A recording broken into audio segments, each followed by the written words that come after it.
Thank you so much for joining the Bow Bed.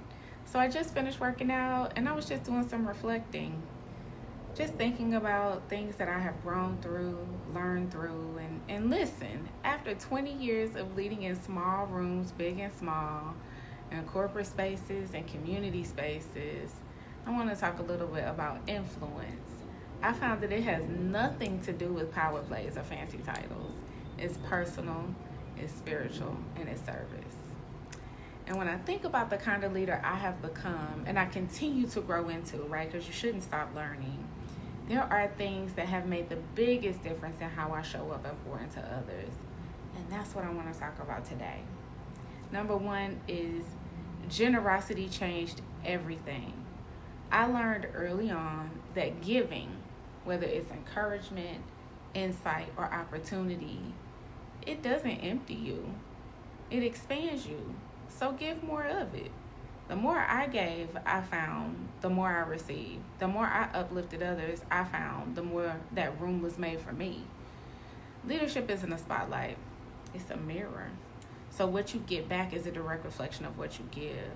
My bow bed tip is that I make it a point to uplift somebody every week.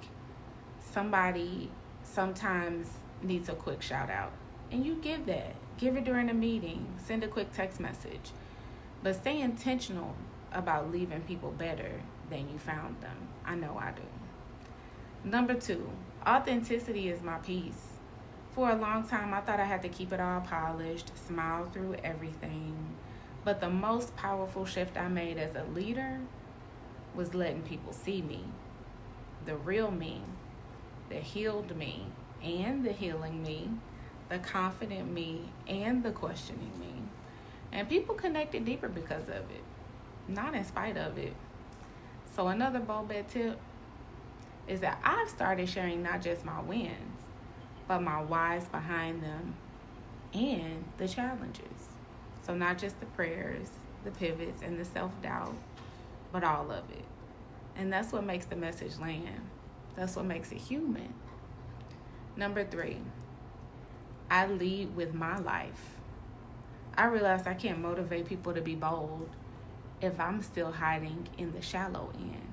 So I've made it a point to go first, to speak up when I'm nervous, to try the new things, to bet on myself out loud. People don't just hear your words, they watch you walk. So walk it like you talk it. With that, my next bold bed tip is I check in with myself often and I ask, am I living the advice that I give? That keeps me grounded and accountable. Number four, I make it a goal to make other people feel seen. This is probably one of the closest pieces of advice to my heart. I don't ever want to be the kind of leader that people remember for what I did. I want them to remember how I made them feel. After you leave my leadership, I want you to feel seen, also sane, safe, capable, and heard. Now that's impact and that's legacy from my perspective. So whether it's a quick check-in, a handwritten note, or simply a pause to listen, I try to create moments where people feel deeply valued. So when folks ask what kind of leader I aim to be, it's simple. One who lifts, one who listens, one who leads with love and intention. Because this is what leadership looks like to me. And I've never regretted betting on that. All right, just a quickie here. Bet on you, bet on me, bet on us. Thank you for joining me on the Bow Bed.